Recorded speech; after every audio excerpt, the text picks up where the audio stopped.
भारत माता की। आपके साथ बहुत जुड़ रहे हैं। वो कहेंगे कि आप तो वहां हैं, जयपुर में बैठे हैं। तो एक बार दोनों हाथ खड़े करके बोलेंगे, भारत माता की, भारत माता की, भारत माता की। आज के इस राष्ट्रीय प्रौद्योगिकी दिवस 2026 के अवसर पर आज के इस कार्यक्रम में कैबिनेट में मेरे साथी विधि एवं संसदीय कार्य मंत्री श्री जोगाराम जी पटेल साहब, हमारे वन एवं पर्यावरण मंत्री श्री संजय शर्मा जी, सिविल लाइन से विधायक भाई गोपाल शर्मा जी, मुख्य सचिव श्री बी श्रीनिवास जी, सचिव विज्ञान एवं प्रौद्योगिकी विभाग आरुषि अजय मलिक जी और मेरे सामने बैठे सभी साथियों, इस प्रौद्योगिकी विभाग से जुड़े सभी मेरे भाई और बहनों और माई भारत के वो सभी युवा साथी जो आज इससे जुड़े हुए हैं, आप सभी का मैं वंदन करता हूं, अभिनंदन करता हूं कि आप एक अच्छे दिवस पर आप सभी यहां जुड़े हैं। मित्रों, मुझे बड़ी खुशी है कि राष्ट्रीय प्रौद्योगिकी दिवस के शुभ अवसर पर आप सभी यहां आए हैं और मेरा युवाओं से संवाद करने का एक अवसर मुझे मिला है। आज मैं और भी आपसे बातचीत करना चाह रहा था,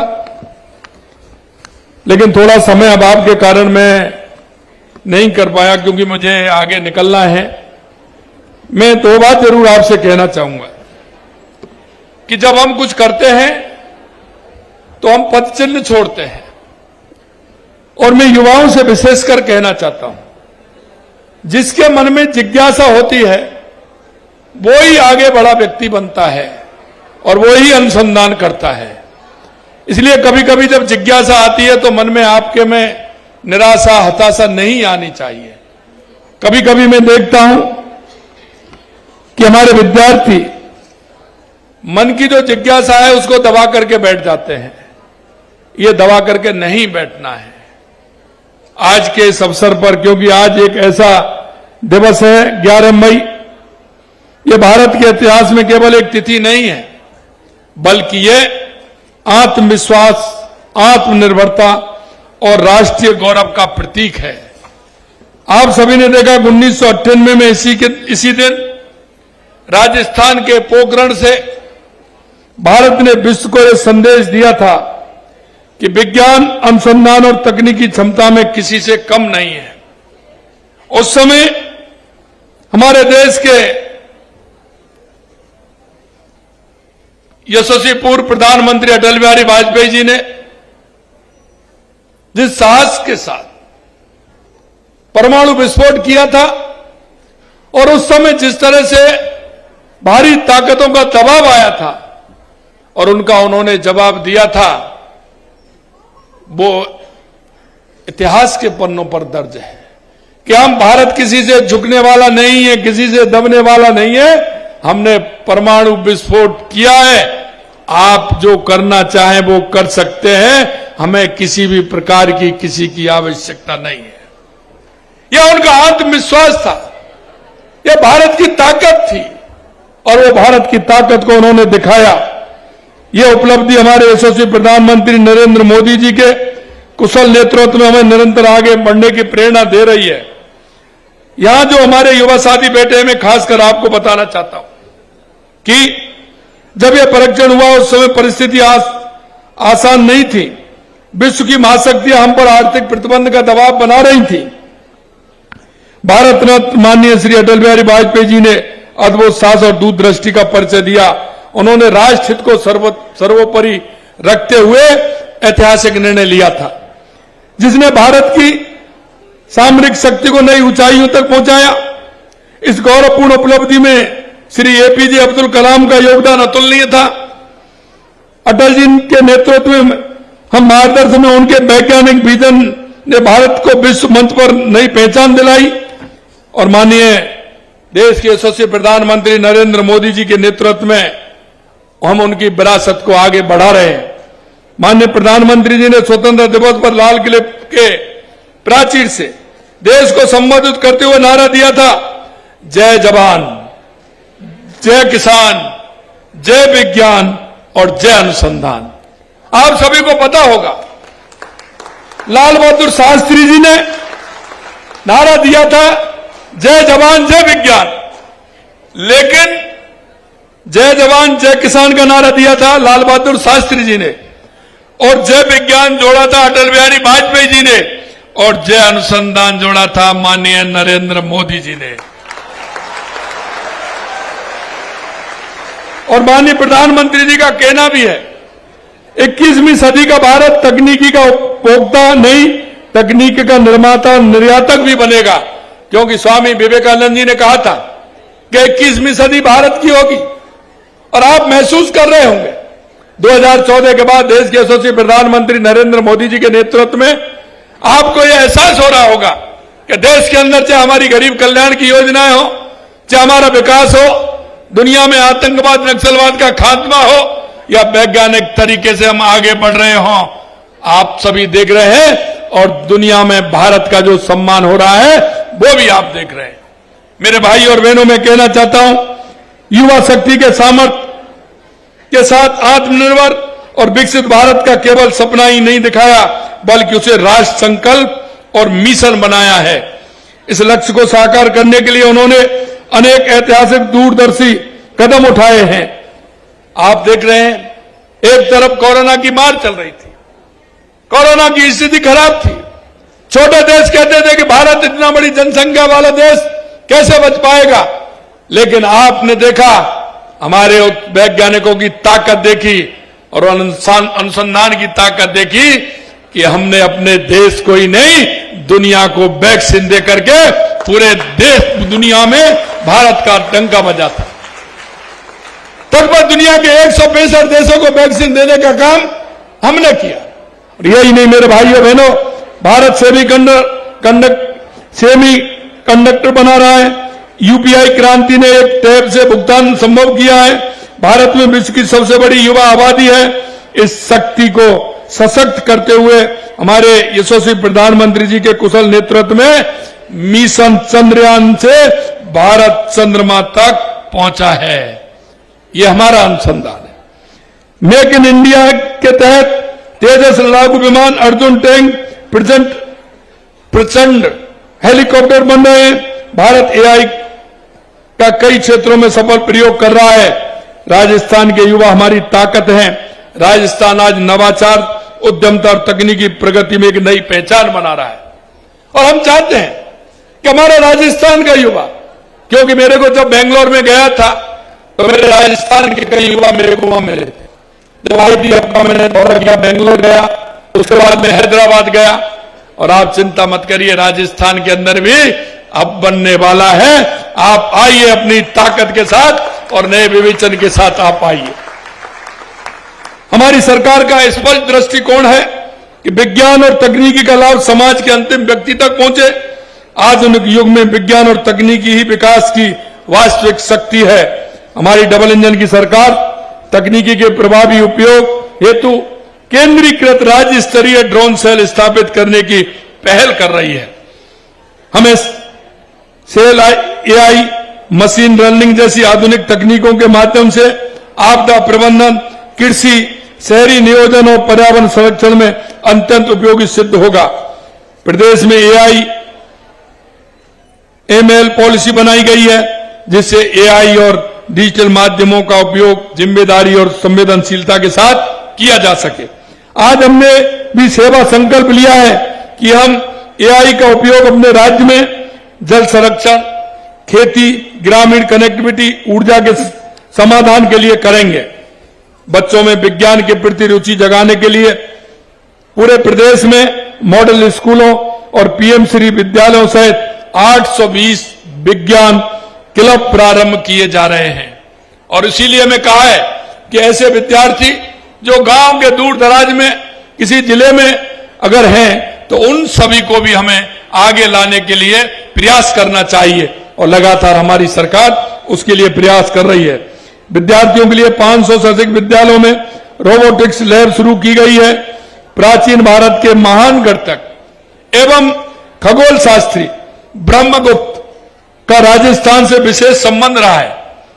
उनका जन्म 7वीं शताब्दी में आज के जालौर जिले के भीनमाल में हुआ था और इसीलिए हमने उनके सिद्धांत आधुनिक गणित की आधारशिला बने।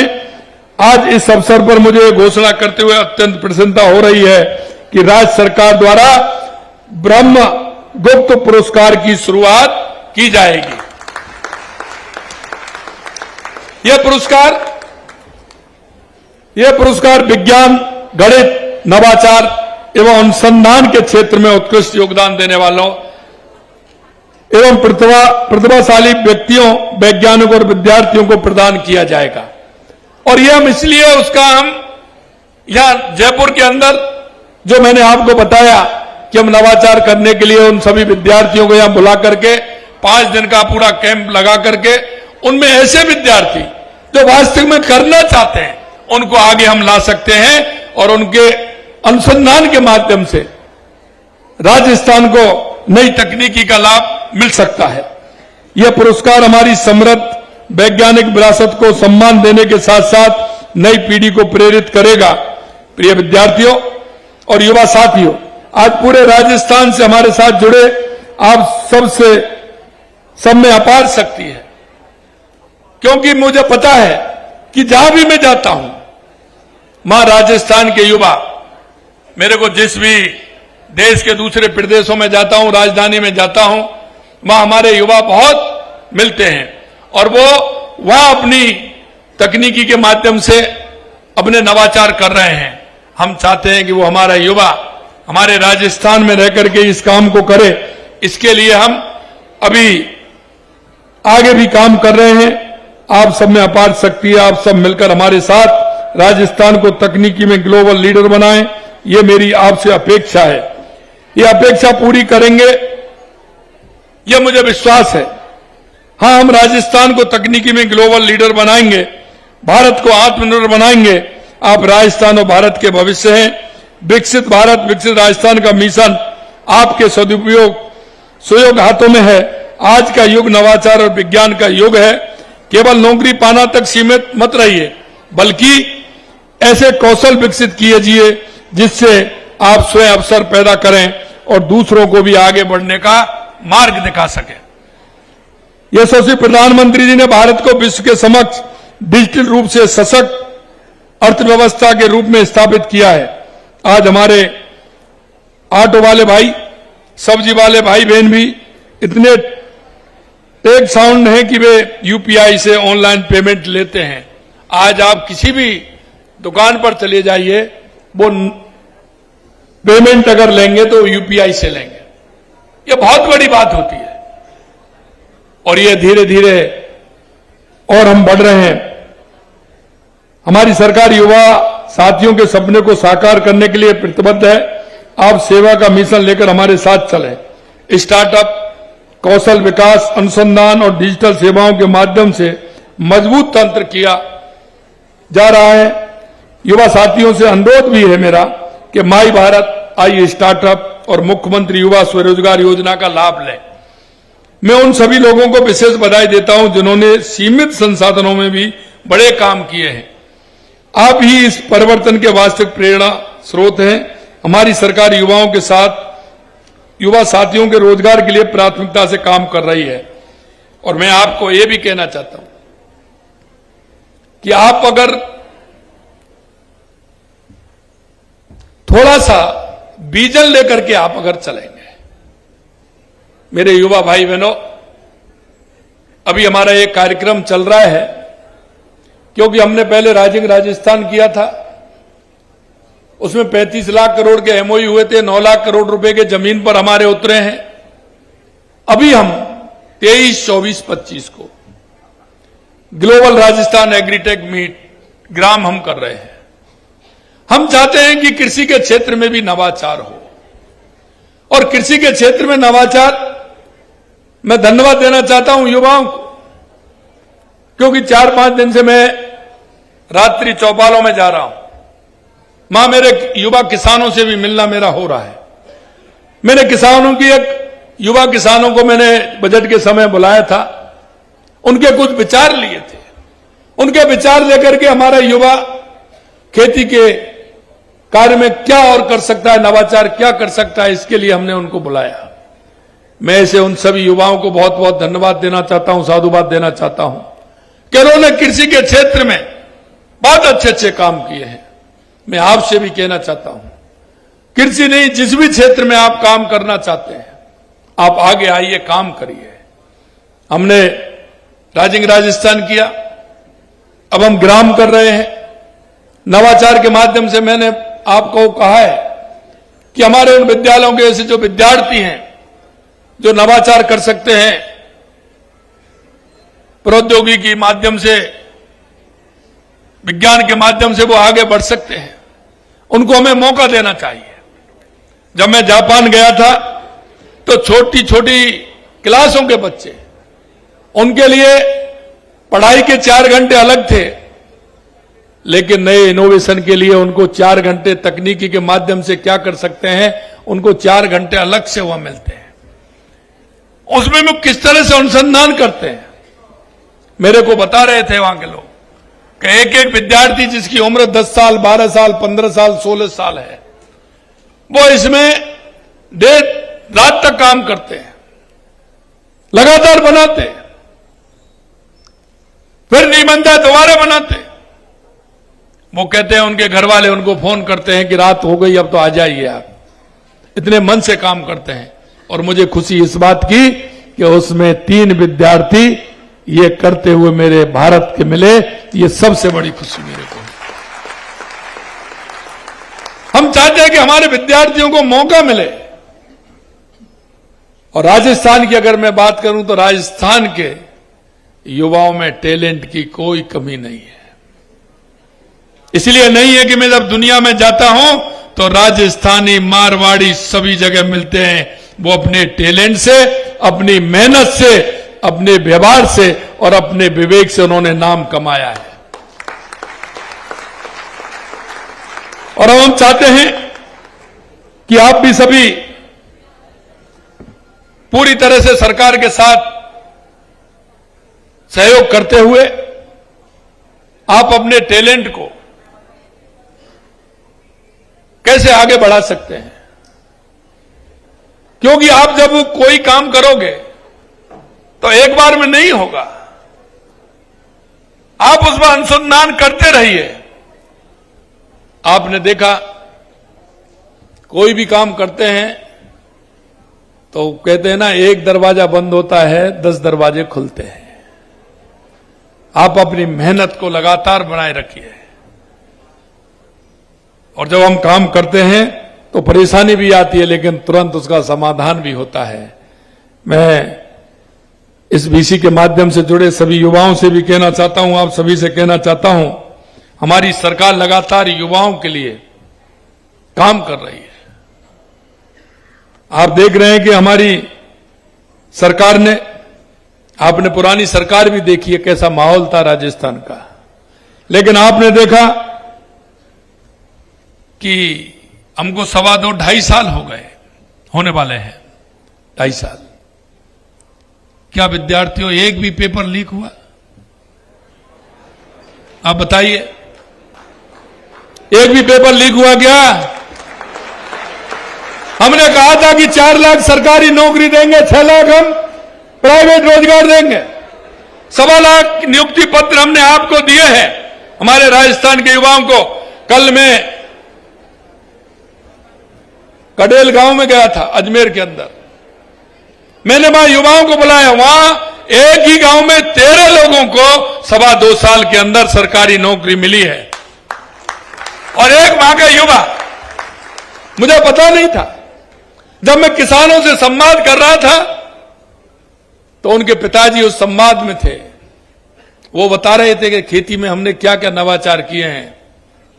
और जब मैंने RAS में राजस्थान का टॉपर आया है, वो वहीं का बेटा था। जब मैंने उसको बुलाया और मैंने वैसे ही पूछा, मेरे को पता ही नहीं था कि आपके पिताजी क्या करते हैं। उन्होंने कहा कि मेरे पिताजी खेती करते हैं। और वो पिताजी जब मैंने उनको बुलाए तो वो उनसे पहले किसान वाले उस सम्मेलन कार्यक्रम में उन्होंने अपने नवाचार बताए।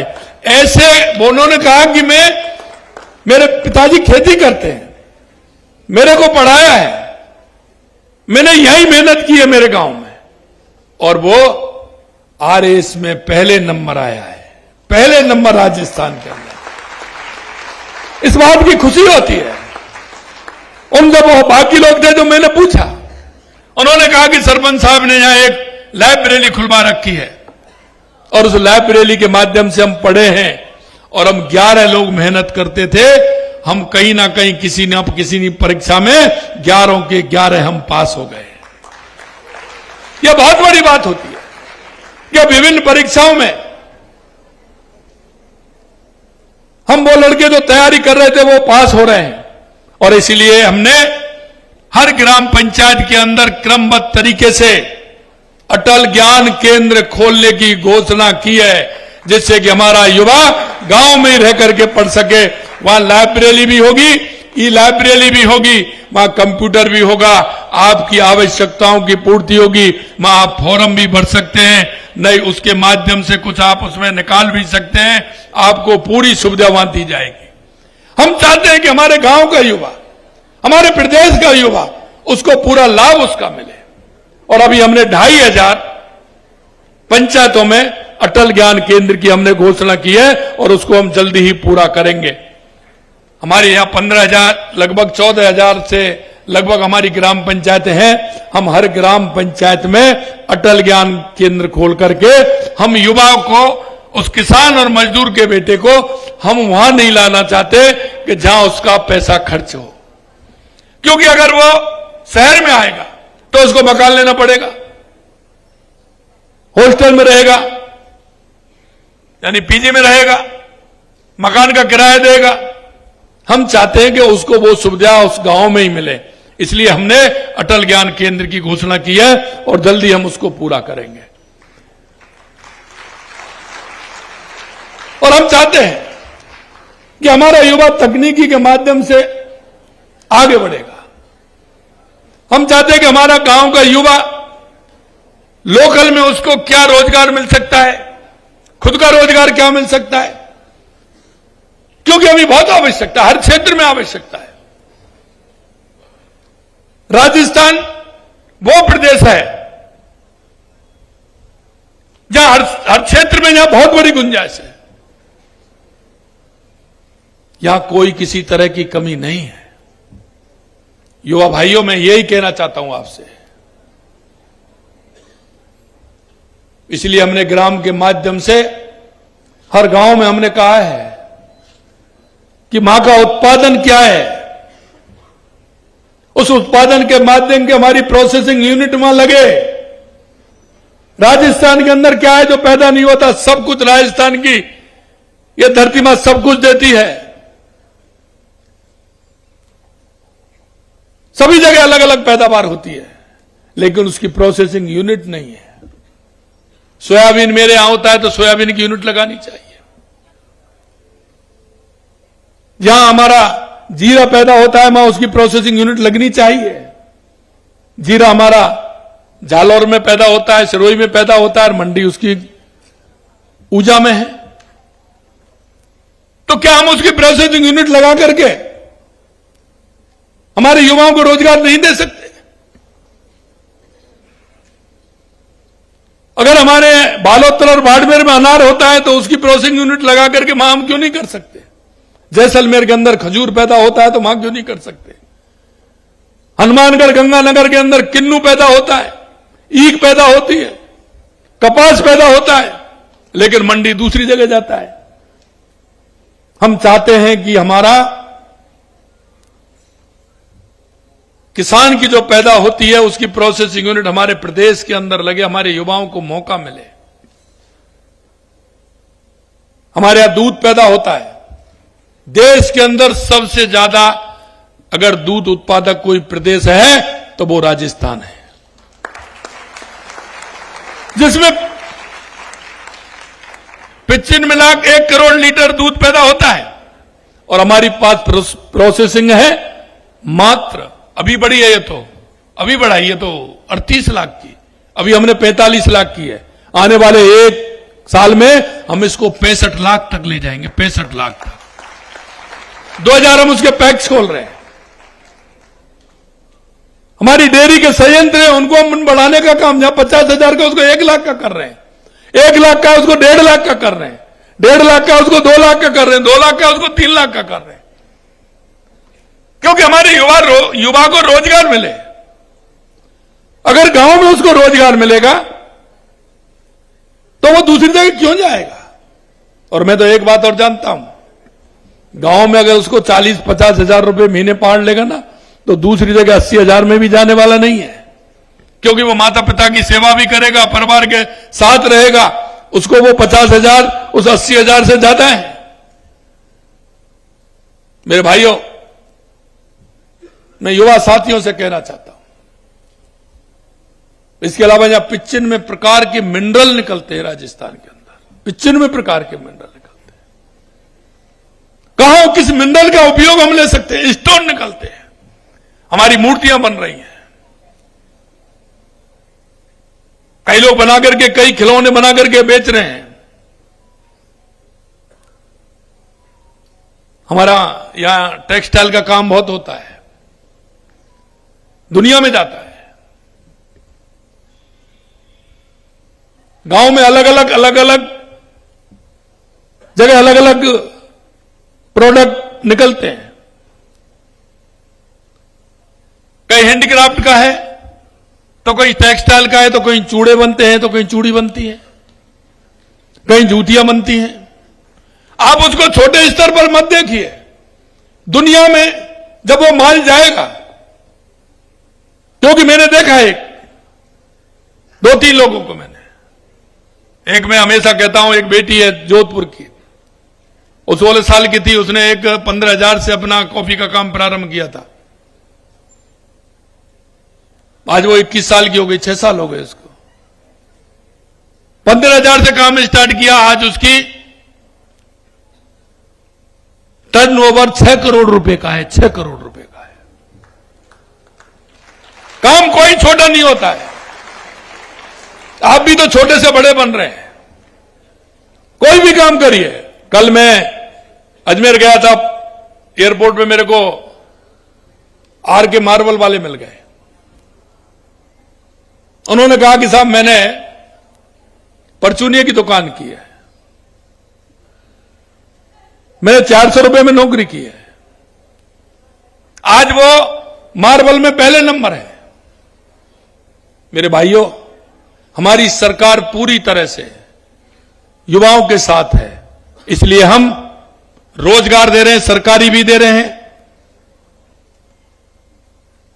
प्राइवेट भी दे रहे हैं, और हम युवा नीति के माध्यम से युवा को रोजगार देना भी चाहते हैं। हमें पता है कि हमारा युवा 25 साल, 25 साल का, 22 साल का, 24 साल का, 26 साल का होता है। घर वालों से जब वो कहता है कि मुझे कोई काम अपना करना है, तो घर वाले भी कहते हैं, लेकिन फिर भी घर वालों को पूरे परिवार का देखना होता है। और जब वो युवा किसी पर आर्थिक विषय लेकर के जाता है, तो युवाओं पर विश्वास नहीं करते। कहां से देगा, इतना बड़ा रकम कैसे ले लेगा, कहां से देगा। और सबसे पहले रिश्तेदारी मने करते हैं, मिलने वाले ही मने करते हैं, परिवारजन मने करते हैं कि नहीं करते हैं? बताइए, ये वास्तविकता है। लेकिन हम आपसे कहना चाहते हैं, हम देश के यशस्वी प्रधानमंत्री नरेंद्र मोदी जी के नेतृत्व में हम राजस्थान के युवा को आगे बढ़ाना चाहते हैं, इसलिए हम युवा नीति लेकर के आए। आप अपनी प्रोजेक्ट रिपोर्ट बनाइए, सरकार आपके साथ है। 50 लाख से लेकर के 1 करोड़ रुपए हम देने को तैयार हैं। अरे आप करिए कुछ, आप क्या करना चाहते हैं? आप अपने सपनों की उड़ान तो भरिए। और मैं आपसे कहना चाहता हूं, आप हिचक छोड़ दीजिए, सपनों को अपनी मेहनत से, अपने विवेक से उनको पूरा करिए। कई प्रदेश हैं जिनका मैं नाम नहीं लेना चाहता, वहां के युवा आपको कहीं नौकरी करते हुए नहीं मिलेंगे। दूसरे प्रदेश में वो नौकरी, वो अपना काम करते ही मिलेंगे। और मैं कहना चाहता हूं हर क्षेत्र में, मैंने ये दो बताए, कृषि के क्षेत्र में बहुत आवश्यकता है, पर्यटन के क्षेत्र में राजस्थान सबसे ज्यादा, अगर कोई पर्यटन हमारे देश में आते हैं तो सबसे ज्यादा राजस्थान के अंदर आते हैं। आप नए नए इनोवेशन करके अपने को भी मजबूत बनाइए और राजस्थान को भी मजबूत बनाइए, यह मैं भी कहना चाहता हूं आपसे।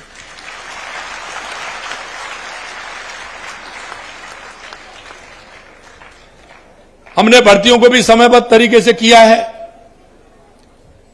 हमने कैलेंडर भी निकाला है, आगे से आगे हम कर रहे हैं। अब ये तो मुझे पता नहीं कि कैलेंडर निकाल लें तो आपको कैसा महसूस हो रहा है, कैसा लग रहा है, कैसा लग रहा है आपको? मैं वही तो पूछना चाह रहा हूं, आप बताइए आपको कैसा लग रहा है? समय पर वैकेंसी निकालना ठीक नहीं लग रहा है क्या? तो फिर क्यों नहीं कह रहे हो?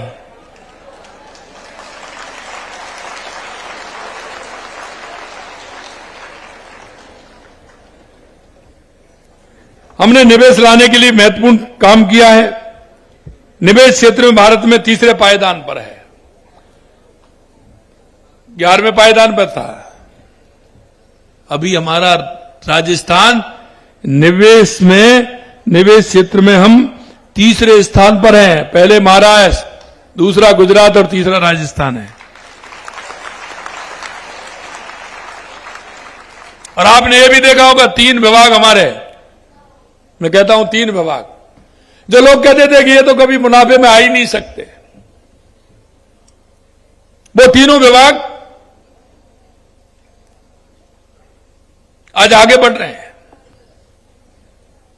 आपने देखा रोडवेज प्राइवेट वाला 1 से 4 कर लेता था, रोडवेज उसका 1 का भी पता नहीं होता था।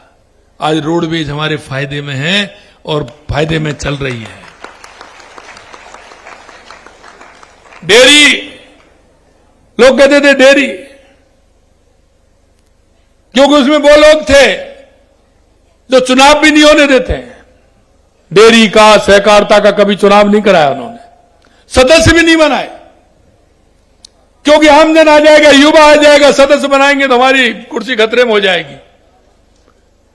आप देख सकते हैं कि पीछे का रिकॉर्ड उठा करके साल में कोई 1000, 2000 अगर उन्होंने कोई सदस्य बनाए हों तो सदस्यता ही नहीं खोलते थे। हमने सदस्यता खोल दी और राजस्थान के सहकारिता क्षेत्र में 10 लाख लोगों को सदस्य बनाया है, 10 लाख लोगों को सदस्य बनाया है। और हमने ये भी घोषणा की है कि हर ग्राम पंचायत में हम सहकारिता की यूनिट खोलेंगे। डेयरी में हम सदस्य बना रहे हैं, जिससे कि हमारे युवाओं को और किसानों को उसका फायदा मिले। हमने जो निवेश एमओयू किए हुए रोजगार के लाखों अवसर आपको देंगे। उद्योग जगत, शैक्षणिक संस्थाएं, अनुसंधान संगठनों से भी आग्रह करता हूं कि मिलकर कार्य करें, राजस्थान को नवाचार का अग्रणी केंद्र बनाएं। आप देख सकते हैं कि राजस्थान में पर्यटन की दृष्टि से बड़े बड़े किले, बड़े बड़े महल, क्या नहीं राजस्थान में। डेजर्ट भी है तो झीलें भी हैं, किले हैं तो महल भी हैं। और अब तो हमने शेखावाटी की हवेलियों को भी संरक्षित कर दिया है, उनको भी कोई नहीं तोड़ेगा। और उसमें 662 हवेलियों पर काम चल रहा है। हमारा अगर अभ्यारण्य देखें तो राजस्थान में अभ्यारण्य भी है, बर्ड सेंचुरी भी है। मेरे भाइयों बहनों, अंत में मैं आपसे इतना कहना चाहता हूं, आप जहां आपका ऐसा लगता है कि इस क्षेत्र में मैं जाना चाहता हूं, राजस्थान की सरकार पूरी तरह से आपके साथ सहयोग में पूरी तरह से खड़ी है। आप किसी की चिंता करने की आपको जरूरत नहीं है।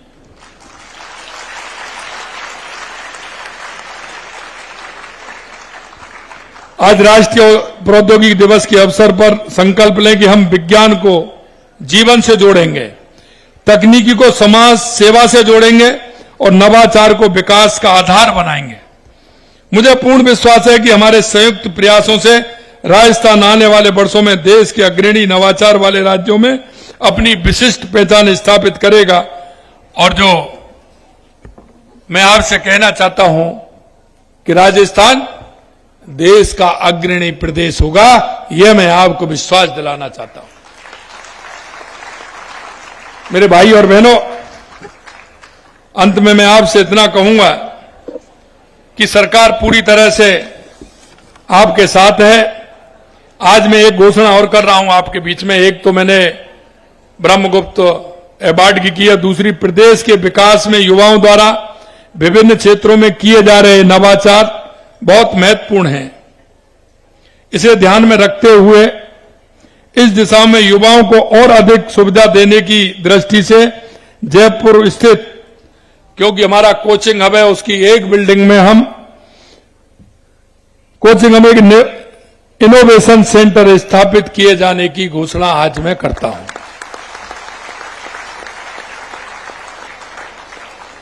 क्योंकि इस सेंटर से आप आएंगे, उसमें तकनीकी रूप से भी उसमें सुविधाएं आपको मिलेंगी। आप उसमें क्या करना चाहते हैं, और ये मैंने जब मैं बेंगलोर और हैदराबाद में गया था, तेलंगाना, तो मैं वहां राजस्थान के युवाओं से भी कहकर के आया था कि आने वाले समय में नए इनोवेशन केंद्र सेंटर हम बनाएंगे, वहां आपको आकर के अपनी सेवाएं देनी है। और वो नई तकनीकी के बहुत नवाचार वो वहां कर रहे हैं, आप सब भी मिलकर के करेंगे, ऐसा मुझे विश्वास है। और इस सेंटर का पूरा लाभ आप उसमें उठाएंगे। इतना ही मैं कहना चाहता हूं कि आप सभी आइए, राजस्थान को मिलकर के हम सब एक विकसित राजस्थान बनाएं, उत्कृष्ट राजस्थान बनाएं, एक अच्छा राजस्थान बनाएं। ये आप सभी से अपेक्षा है। आप सभी इसमें जुड़े हैं। मैं आप सभी को और बीसी के माध्यम से जिलों से जो हमारे विद्यार्थी, वैज्ञानिक तो जो सभी जुड़े हैं, उनको भी मैं बहुत बहुत धन्यवाद और साधुवाद देता हूं। आप सभी को बहुत बहुत धन्यवाद। जय हिंद, जय भारत, जय राजस्थान।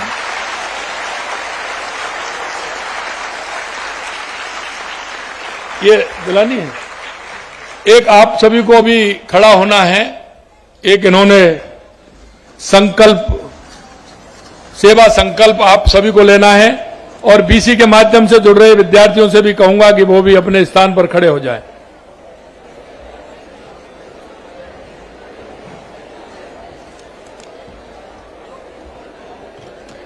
आप सभी अपना दायां हाथ आगे कर लें।